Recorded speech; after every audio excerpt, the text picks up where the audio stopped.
سلامونه او نیکی هیلې ګرانو کتونکو په خیر راغلی پښتو کوکینګ ته. نن به منګه تاسو ته د چپلی کباب یو ډیر مزدار او خوندور چل درښکارا کو. زمنګ سره پاتې شي ویډیو تر اخره پورې وګورئ نو د خوندورو کبابو چل به زده کړئ.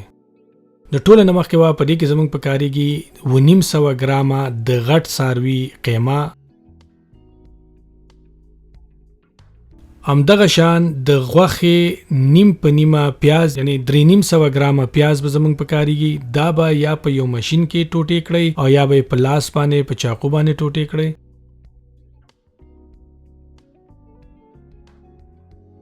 ضروری یعنی مهمه خبره دا ده چې کله پیاز ټوټې شول نو د دینه به بیا تاسو دا اوبه همدغه سیو باسي او د قیمې یعنی کوفتې سره به یو ځای کړئ.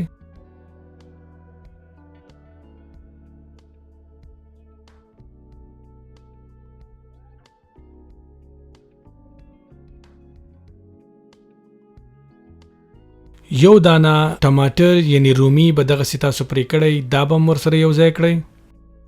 او 2 غټه قاشوغي د وچې دنیا پاوډر دا به ورته ور واچوي او دا به ور سره خ د یو بل سره ګډ وډ کړئ یعنی مکس به کړئ. د دې په سر باندې به 2 غټه قاشوغي د اناردانې دغه سی ټوټې شوی یعنی پاوډر شوی به پکې ور واچوي. یو وړه قاشوغه د مالګې به ور واچوي، یو وړه قاشوغه د اجوان یعنی د سپیرکو به ور واچوي، نیمه وړه قاشوغه د زیرې پاوډر، نیمه وړه قاشوغه سور مرچکه او یو دانه شین مرچکه به ور واچوي یعنی مرچکه او مالګه د خپل ذایقې تاسو راچولای شي. یو پیاله د جوار وړو یعنی 100 ګرامه د جوار وړو بس تاسو پکاريږي، نیم به اول ور واچوي او نیم به بیا ور واچوي او خبه د یو بل سره ګډ وډ کړئ مکس به کړئ او خبه واغېږي.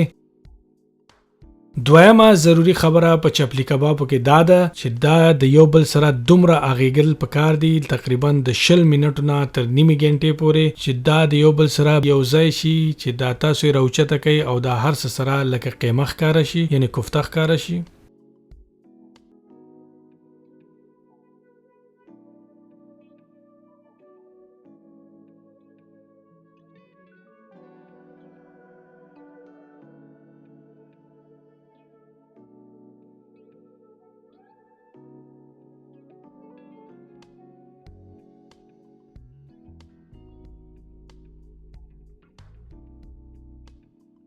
کله چې دا تیار شي نو بیا چې د یو بل نه دغه سي جدا کوي نو دغه سي تارونه و پکې ښکاری یعنی کوفته یعنی قیمه تیار ده. اوس به د نیمه غنټې د پاره په فریج یعنی یخچال کې کېږدو.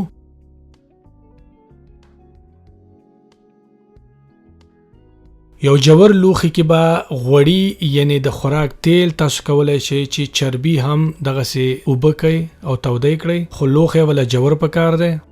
چپلی کباب او قیمه را واخلئ او په خپل مطابق به جوړ کړئ. د تلی برابر جوړیږي یعنی د یو لاس برابر چپلی کباب ډیر ښه جوړیږي.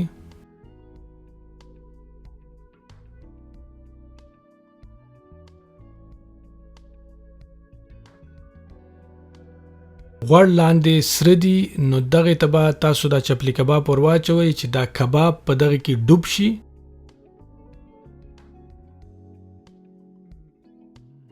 جوور لوخه ډیر ضروری ده. دا درېمه ضروری خبره ده چپلی کباب باید یعنی خامخا په غوړو کې دغه سي ډوب شي.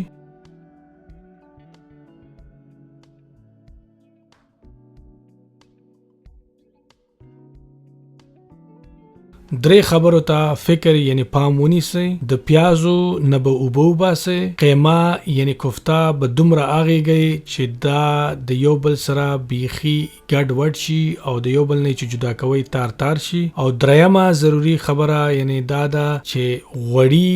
دومره پکار دي چې دا کباب پکې ډوب شي.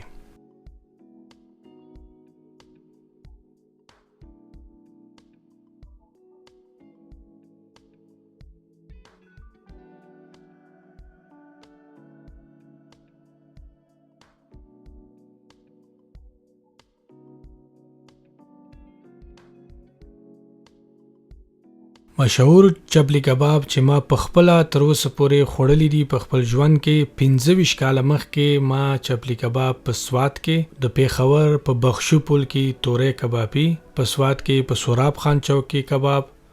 او د ټولو نه مزدار او خوندور کباب چې دی هغه په تختبایی یعنی د مردان سره نږدې ډیر یو مزدار او خوندور کباب جوړیږي نو اوس زه نه پوهېږم چې چیرته او په کم ځایونو کې به ښه کباب پیدا کیږي چپلی کباب خو دا خبره چې زه تاسو ته کوم دا 15 کاله زړه خبره ده